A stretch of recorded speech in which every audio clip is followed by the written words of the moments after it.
This episode is brought to you by my friend Rebecca Walzer, a financial expert who can help you protect your wealth. Book your free call with her team by going to friendofdinesh.com. That's friendofdinesh.com. Coming up, I want to commend Ron DeSantis for upping the ante in his battle against Disney. I'm going to outline what he has in store for Mickey Mouse. California is developing a new way to charge people for utilities. I'm going to show you why the state seems to be going full communist. I'll resolve the mystery of how Antifa raises money. You'll be a little surprised at who's paying the bills. And Dr. Joel Brown joins me from England. He's going to make a case from the Christian perspective for the irrelevance of race. Hey, if you're watching on Rumble or listening on Apple, Google, or Spotify, please hit the subscribe button and I'd appreciate it. This is the Dinesh D'Souza Show.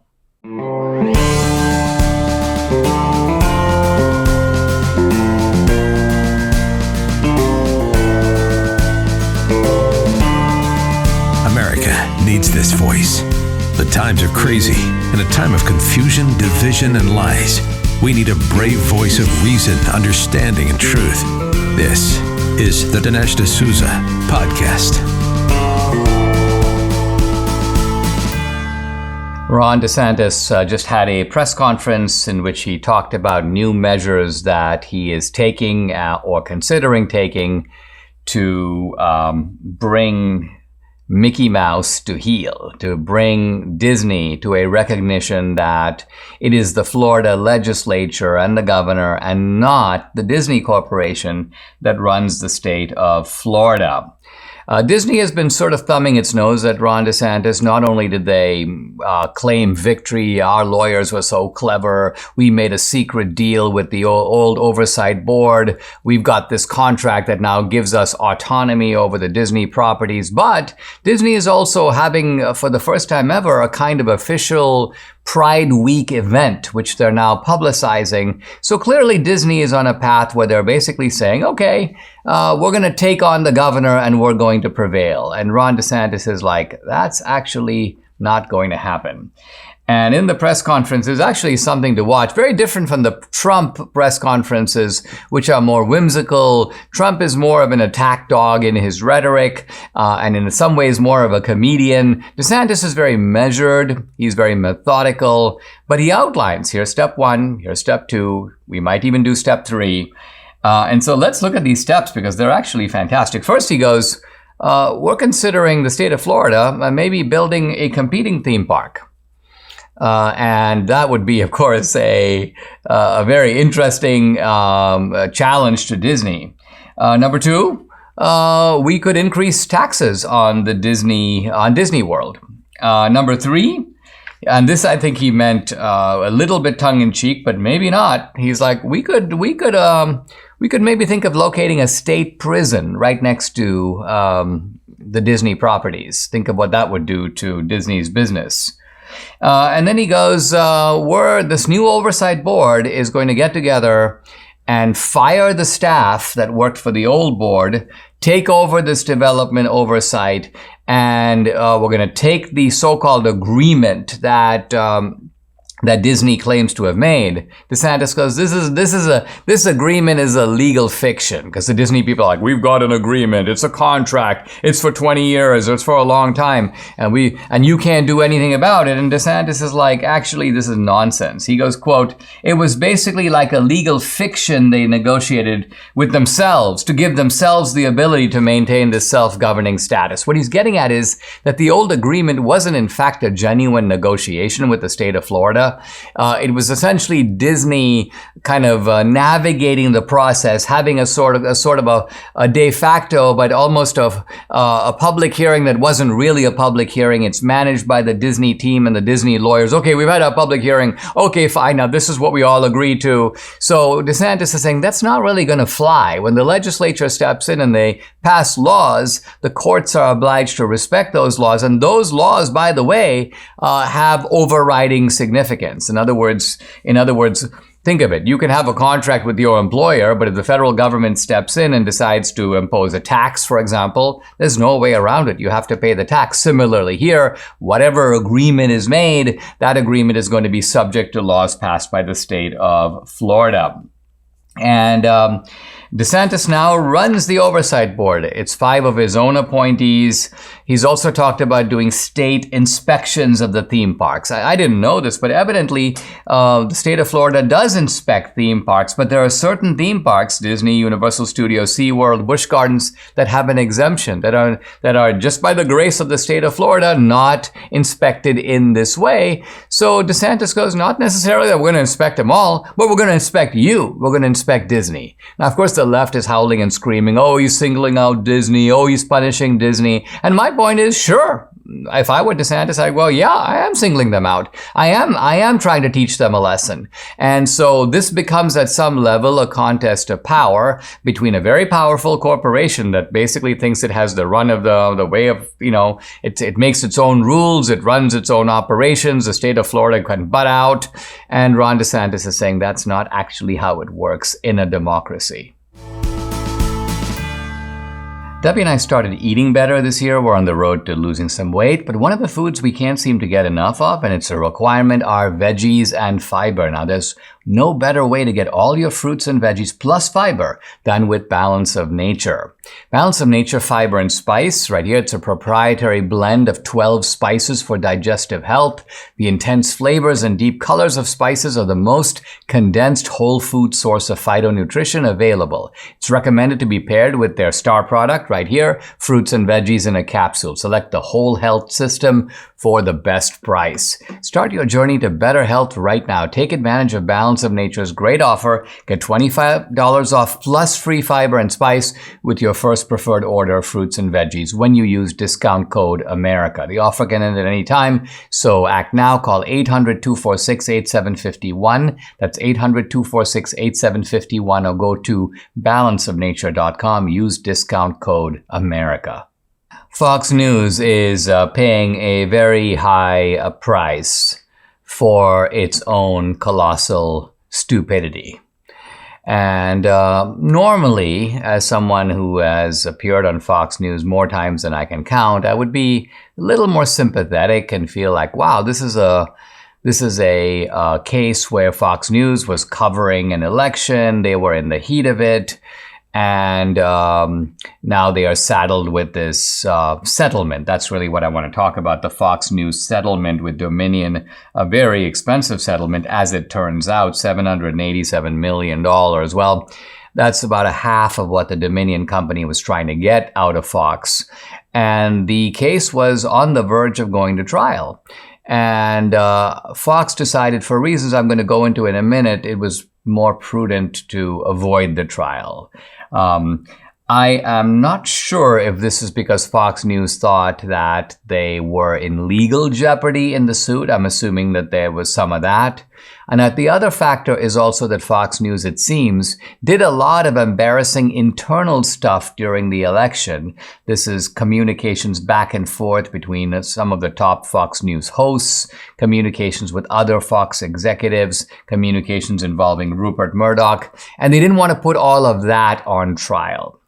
Now, Fox News, I think, on this election stuff has kind of got it absolutely upside down. Initially, they were heavily into this Dominion coverage, and apparently that's really what led to the suit. And then when I went to Fox News and said, hey, listen, take a look at my film, 2000 Mules. And my point is, not only does 2000 Mules not increase Fox's legal liability, it's the opposite. It's that, first of all, the movie doesn't mention Dominion. It's not about the machines. It's completely different. It's a movie about mules and geo-tracking and official surveillance video. But 2000 Mules could have helped Fox in its defense. Fox News could have said there was a lot of talk about fraud. We covered it. We weren't exactly sure where the fraud was, but hey, take a look. This idea that somehow the election wasn't stolen, this idea that, for example, there was no fraud, the idea that you even knew there wasn't any fraud and Trump knew there was no fraud. It was all of this stuff Fox News would have a case. But instead, what Fox News does is they push away 2000 Mules. Can't even mention 2000 Mules. And instead, they are now saddled with the fight with Dominion. And again, It turns out that Rupert Murdoch was evidently a little more involved than he wants to let on. Fox News obtained discovery. Dominion obtained discovery. They did depositions. And so the Fox News guys decided that the odds are sort of not looking good here. The judge that they had, by the way, a fellow named Eric Davis, also seems to have been a real leftist. I mean, very anti-Fox. And then finally, the media. The media played a role in this. I thought it was interesting when I was watching the Dominion lawyer talking about the settlement. She made an interesting observation. She said, I want to thank the media for its role in helping us, in effect, get to this point. The words to that effect. And I was thinking to myself, wow, how interesting it is in a case that's supposed to be covered on both sides. The media is really doing Dominion's work for it and lambasting Fox News. Now, the irony is, in fact, compounded when you think of the fact that the media is supposed to be the defender of the First Amendment. The media is supposed to protect the press against these kinds of suits on the idea that, listen, even news organizations report things. They sometimes get things wrong. But unless you can show actual malice, which is to say either knowledge of the fact that what you're reporting is untrue or reckless disregard of the truth. By the way, some of the stuff I've seen, one Fox host saying to another Fox host, that Sidney Powell doesn't really know what she's talking about, to me doesn't prove that the network or its coverage as a whole was somehow reckless.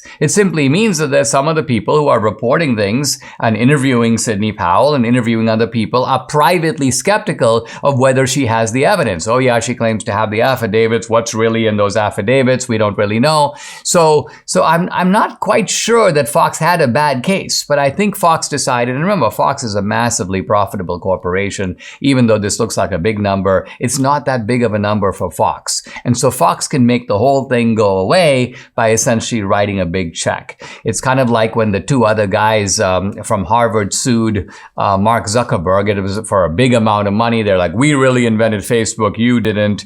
It turns out that the three of them were initial collaborators, and Zuckerberg is like, okay, listen, I'm going to write you a check to go away. I don't want to hear from you again. And it was a big check, but it was a check that Zuckerberg could easily afford to write. So that's where we are with all this. Fox is not totally done with all this. There's evidently a Smartmatic suit that is also out there, and we'll see how that goes. But for now, it seems that Fox has taken a blow, and perhaps even a blow to its image by settling this case with Dominion. Inflation has consequences not just for the country, but for you. As the Fed raises interest rates to combat out-of-control government spending, long-term bonds have diminished in value, crippling banks. Depositors are holding their breath. Investors are bailing on bank stocks. So diversification for your portfolio has never been more important. The recent surge in gold prices shows why gold has historically been a great hedge against the stock market and against inflation. The only company I trust to help you diversify into gold is Birch Gold Group. Now, I buy my gold from Birch Gold because I want a safety net for my family. You can do the same. Get the process started. Text Dinesh to 989898 to get a free information kit on gold. Birch Gold can help you convert an existing IRA or 401k that's tied to a volatile market into an IRA in physical precious metals, gold and silver, and the best part, it's tax sheltered. Text Dinesh to 989898 to claim your free information kit on gold today. With an A+ rating with a Better Business Bureau, thousands of happy customers, Birch Gold is who Debbie and I trust to protect our future and yours. Text Dinesh to 989898 today. What does it feel like to live in a socialist society, in a socialist state? Well, we don't have to go to North Korea to find out, or China. We can look at California, which is the closest thing that we have. And it's the direction that California is moving. I'm not saying California has implemented full socialism, but it's clearly headed in that direction. And here's the latest example of it. 3 of the biggest utility companies are saying, they have in fact been pushed by the California Democratic Legislature, but they're also now saying this of their own initiative, that they want to institute starting in 2025, so not next year, but the year after this, a program in which they charge for utilities based upon how much money you make. And let's think about this because of how absurd it is. Imagine if you were to go to the grocery store and you pick up a carton of milk, and the carton of milk says $3, $4. You walk up to the counter and you say, what's the price of this carton of milk? And they say, well, how much do you make? And it turns out that if you make under $50,000, you pay $2. If you make $100,000, you pay $3. And if you make $300,000, you pay double that. Well, this is the socialist principle. Let's remember what Karl Marx said, from each according to his abilities, to each according to his needs. And so the rationale of socialism is that for people who have needs, I need milk, I need utilities, I should be able to pay what I can afford to pay. So again, this is a little different than the state providing a kind of a subsidy, or basically people who of a very low income receive a card in which they can go to the grocery store and buy some groceries. That is a government handout, but to create a proportional structure in which you pay a utility bill. Now, California utility bills are high, and I remember when I lived in California, I would always kind of balk at the electric bill. This idea is being advanced now by Southern California Edison, by Pacific Gas and Electric, also by San Diego Gas and Electric. It was reported on by ABC7 in Los Angeles. The three utility giants filed a joint proposal for a flat rate charge based on income. So in other words, it's not calibrated to exactly to what you use, but if you're in a certain bracket, you pay this. And if you're in another bracket, you pay that. It's almost as if these utilities have decided that they are like a taxing structure in California, and they're probably going to want to try to raise the same amount of money they do now. This is the key point. So this is why the utilities, if you want to know why would utilities, which are in the private sector, which are regulated by the government, but here they're proposing their own form of regulation. Well, it turns out that regulation is beneficial to them because it guarantees that they can hit up the rich people of California and the well-off people of California to pay their bills. It's kind of like why the insurance companies went along with Obamacare. Why? Because Obama told them, listen, the great thing about this law is it's going to force people who don't have insurance and may not even think they need insurance to buy insurance.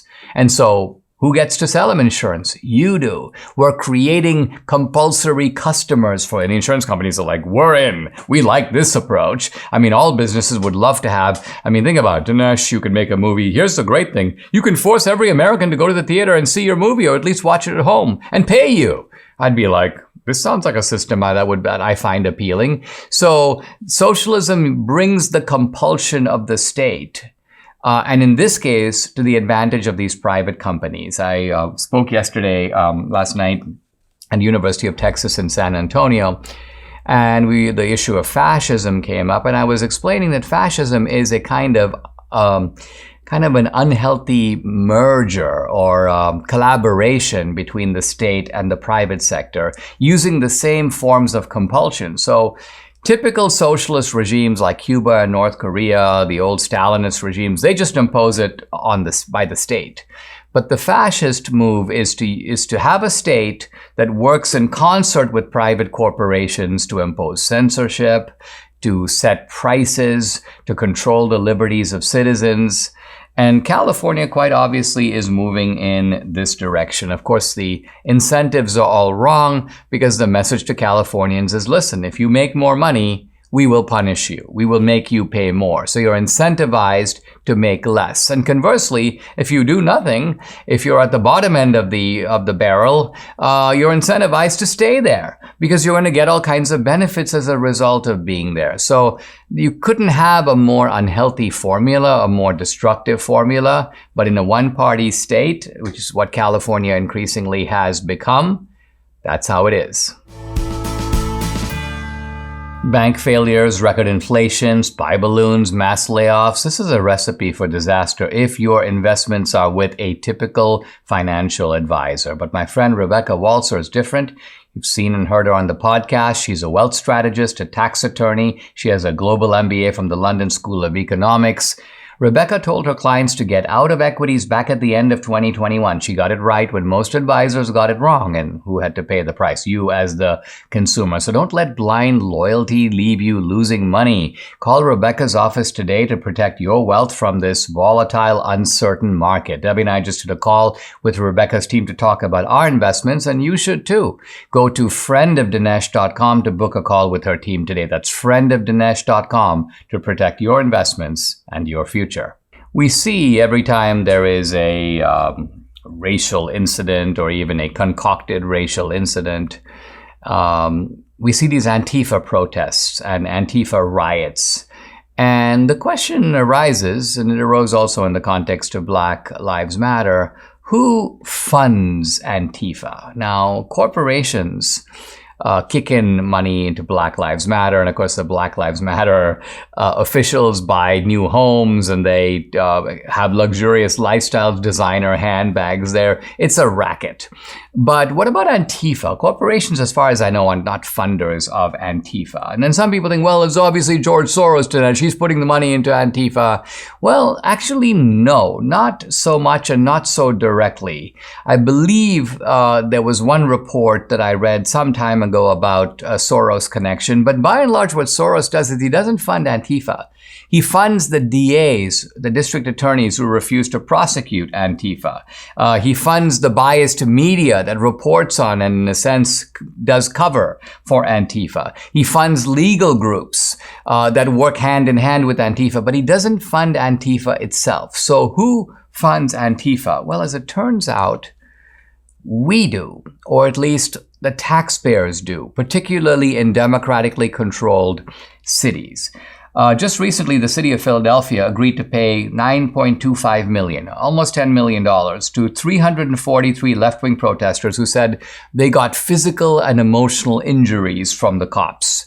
How? The cops used tear gas and pepper spray. I mean, again, think of the difference with the January 6th protesters. Are they receiving million-dollar settlements to compensate them for the pepper spray, for the flashbangs, for the batons that were rained down upon them? No, not at all. So what you have is an Antifa riot, a Black Lives Matter riot. They damage all kinds of property. They block highways. In some cases, they hurt people. And then what happens is they sue the cops.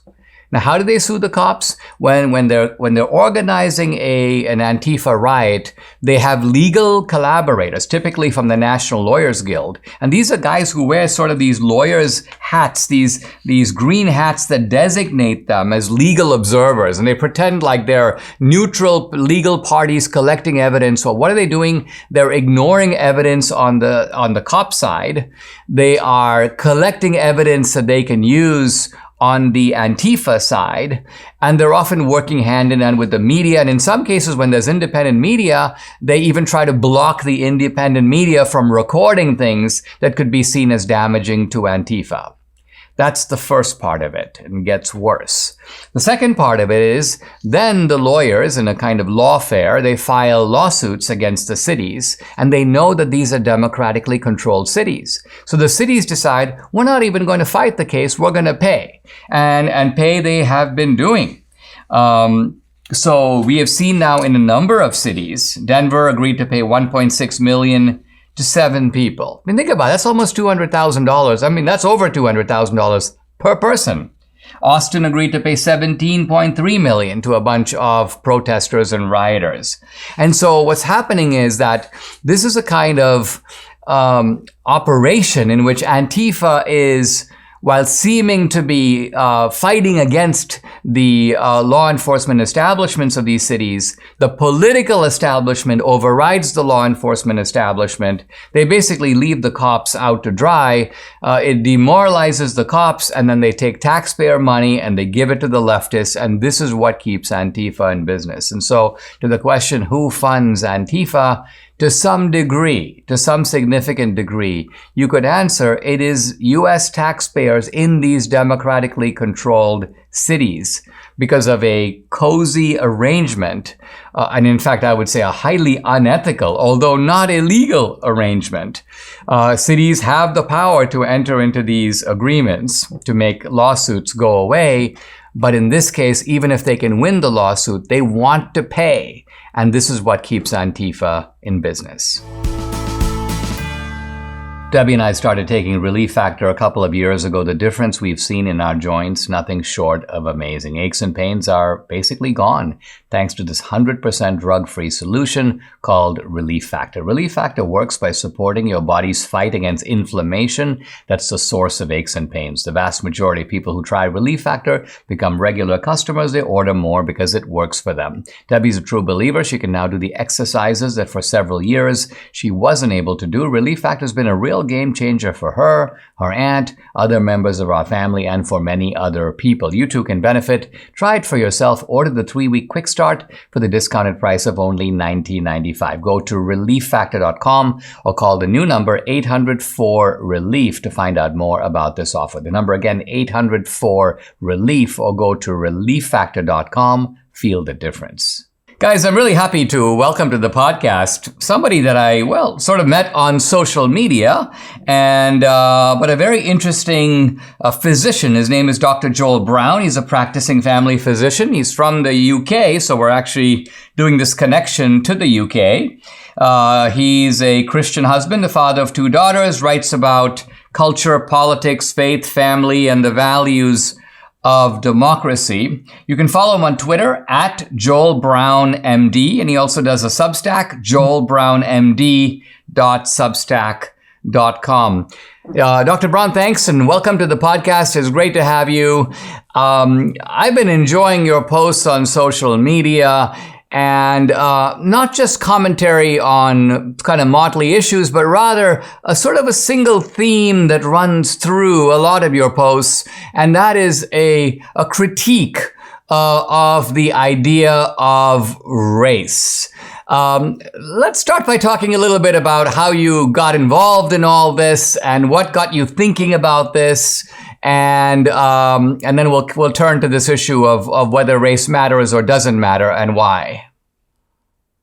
Thank you so much, Dinesh, for that introduction, for the opportunity to engage with you on this issue that is dear to my heart and with your audience today. Like you rightly said, I'm based in the UK, and the conversation about race has exploded onto the scene. Social media has created this sort of almost like this universal platform where anybody from anywhere can come in and bring in their kind of contribution to the conversation. But we mustn't forget that obviously the way that race is understood is so complicated and it's nuanced by so many factors, political sort of persuasions, where you are from. So as I said, I'm from Jamaica originally. That's where I grew up, then came to the UK. So for me, race has kind of evolved on this side of the Atlantic, though I have spent time in the States visiting family and friends and very much engaged in American culture.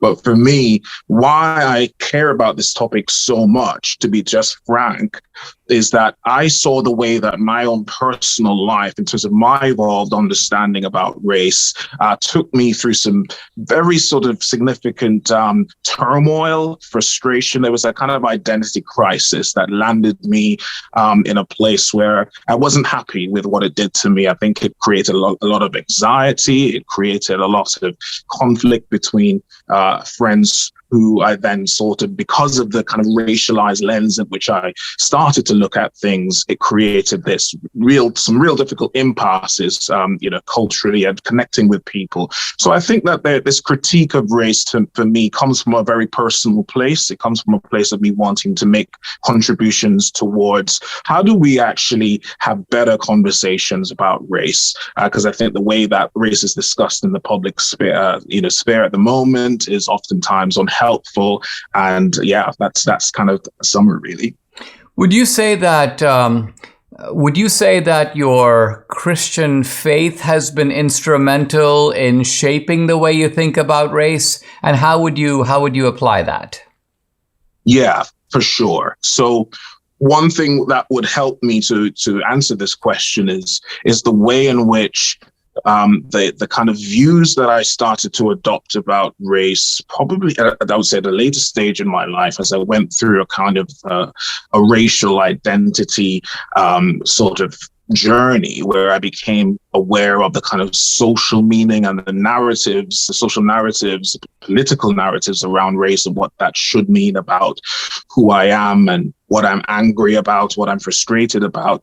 And as a result of that, I despite growing up with a Christian heritage, literally growing up in the church and having two loving Christian parents that gave me a great example, I started to read history differently. A certain vengeance took over me in the way that I started to look at the lens of, okay, well, Christianity seemed to have been aligned with the European empire and contributed to this, the enslavement of African people, and therefore I should see Christianity as complicit with these past evils. And I started to wrestle with my faith. And there were other factors and other things, other questions that were part of the wrestle. But my race, the question around my racial identity and my frustrations around race, as sort of read through the kind of more kind of leftist woke sort of ways of interpreting race and reinterpreting and revising history,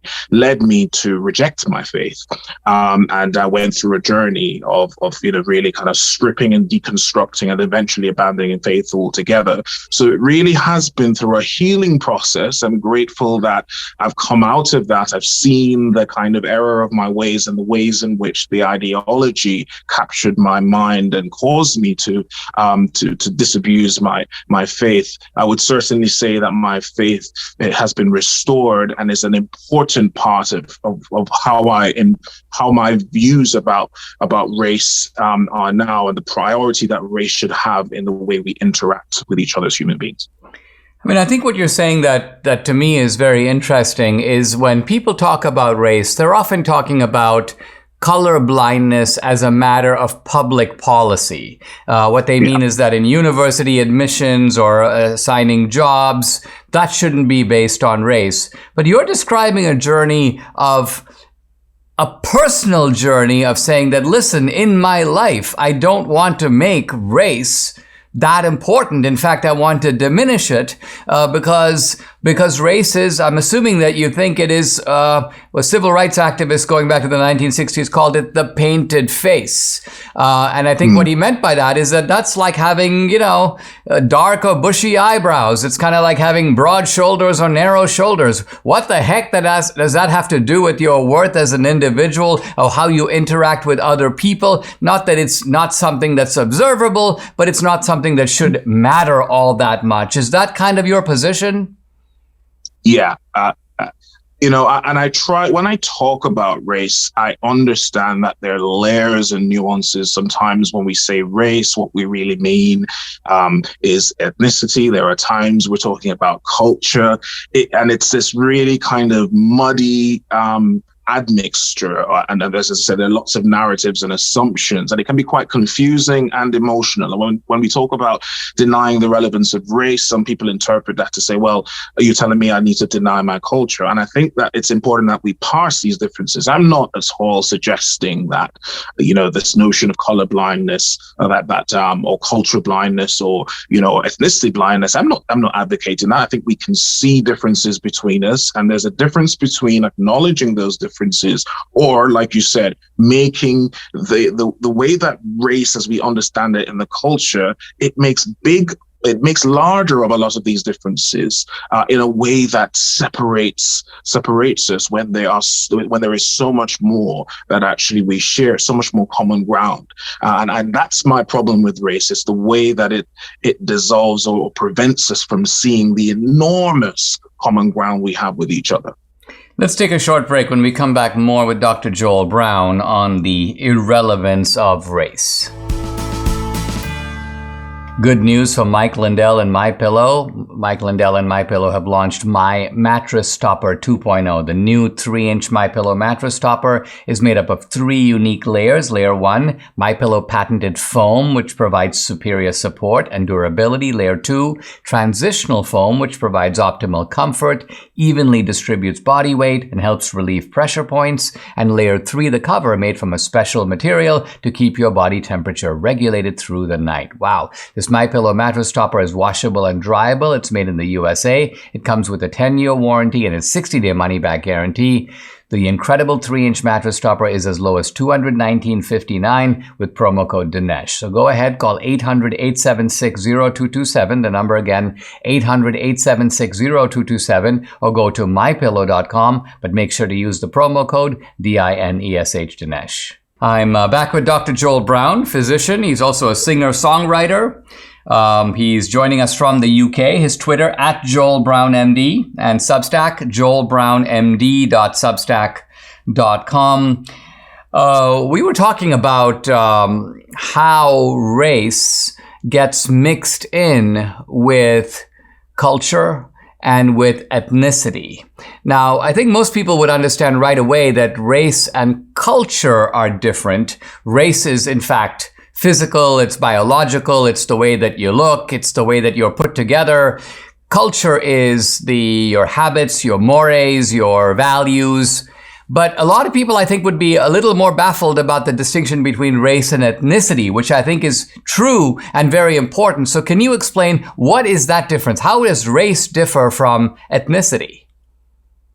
Right. And I will, make it very clear. I'm no biologist or an anthropologist, but from my sort of understanding of the, the terms and certainly how they're used in society and colloquially, I think I would say that ethnicity speaks to the sort of the heritage from which one comes from, where you can say genetically, so a Jewish person, that their ethnicity, or even if we talk about people who come from African descent, West African descent, if you want to speak about Nigeria, Ghana, the different tribes, we can acknowledge that ethnicities exist, and these ethnicities have their distinctions. And as it relates to, oftentimes people from a certain ethnic background will have shared heritage, values, cultural practices. And then race has sort of more become a way in which to kind of generally group groups of symptoms, darker colored skin, or a certain shape of the nose, or certain hair type, and there's this sort of assumption then that you have the black race, the white race, we used to talk about yellow and red, but less so these days. But as I said, the problem with race is that it tends to homogenize, and it tends to, as opposed to recognizing distinction. And then I think it also, we lump in together this assumption that people who share, therefore, the same skin complexion must therefore, share all the host of other things we've been talking about, culture. And I think that too many things have been misconstrued because of that. Personally, yes, there's a lot that I may share common ground with people who are, similar complexion to me that live in Australia or America. But actually, invariably, there are lots of differences. And so that's my issue with race, is that is the way it often erases complexity and the nuance in which we look at. And I think ethnicity is often better. But I think, again, anything can become an idol, and I think it's important that we recognize differences at the same time embracing the unity. And race has been so much more divisive. The old American idea, which you don't hear much about very much anymore, is the idea of the melting pot. And the metaphor captures the notion that people come to America with different backgrounds and different cuisines and different interests. But the idea is that you, without entirely erasing those, nevertheless, you create a sort of a melting pot in which these differences come together into a national identity.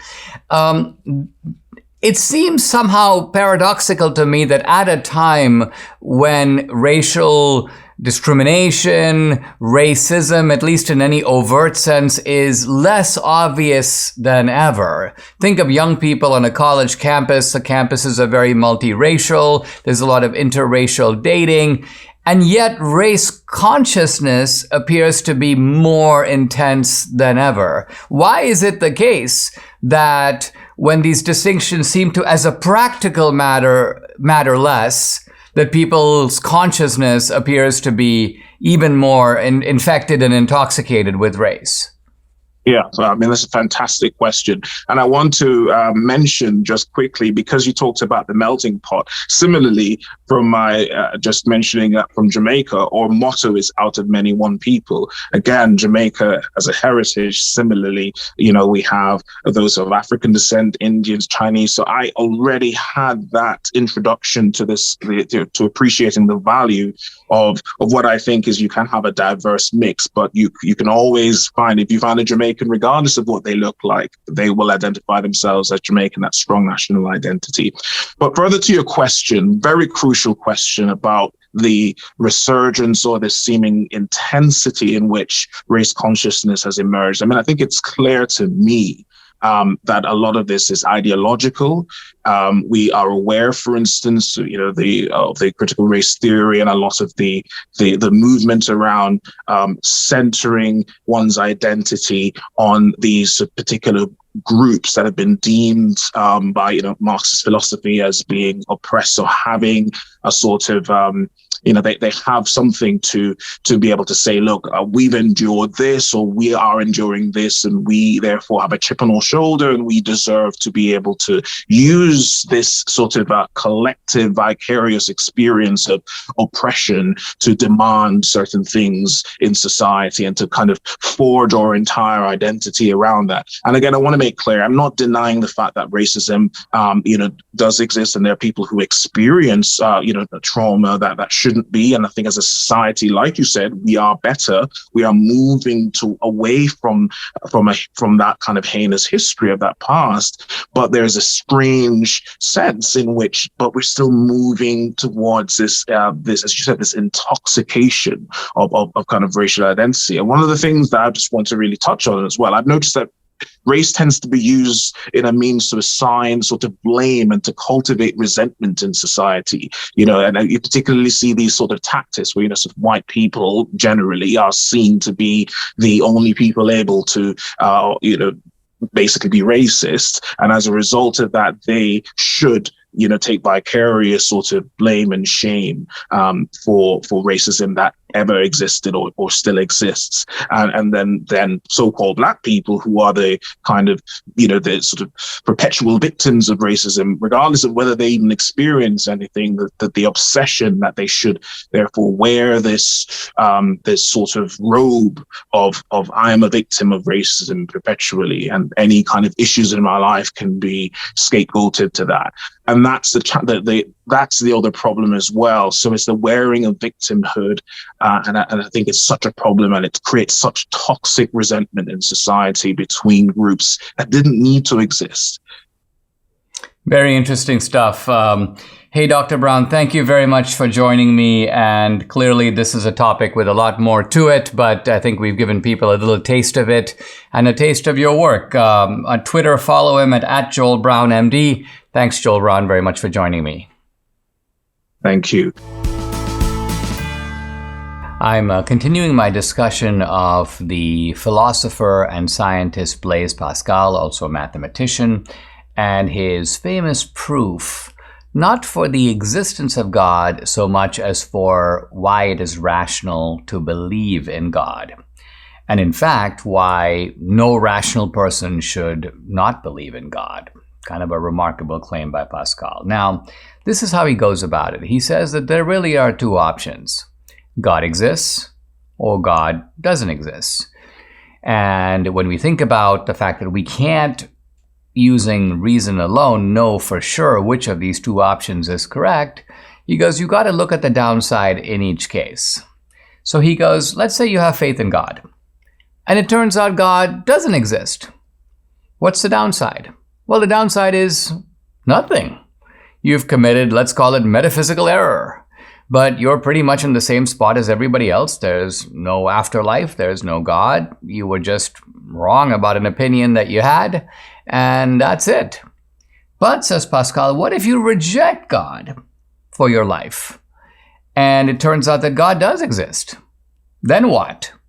Then Pascal goes, now you face a terrible risk, which is eternal separation from God. You have essentially canceled out your own eternal future prospects by taking a position that you were wrong when you couldn't afford to be wrong. Let's put it that way. So Pascal says, based on these two possible outcomes, it is much less risky. It is, in fact, infinitely less risky to have faith in God. In the face of an uncertain outcome, no rational person would refuse to give up something finite if there's a possibility of gaining an infinite prize. Here's Pascal from the Pensée, quote, "Let us weigh up the gains and losses involved in calling heads that God exists. If you win everything. If you lose nothing. Do not hesitate then, wager that he does exist." Now, the real power of Pascal's argument, if you think about it, is that it emphasizes the practical necessity of making a choice. This necessity is imposed by what? Well, it's imposed by death. It's imposed by the fact that there comes a day when there are no more tomorrows, and you then have to sort of cast your vote for the proposition or against it. The unavoidability of this decision exposes the kind of foolishness of the so-called agnostic or even apatheist. These are people who go, well, this doesn't really matter. I'm not going to make a decision because I don't really know.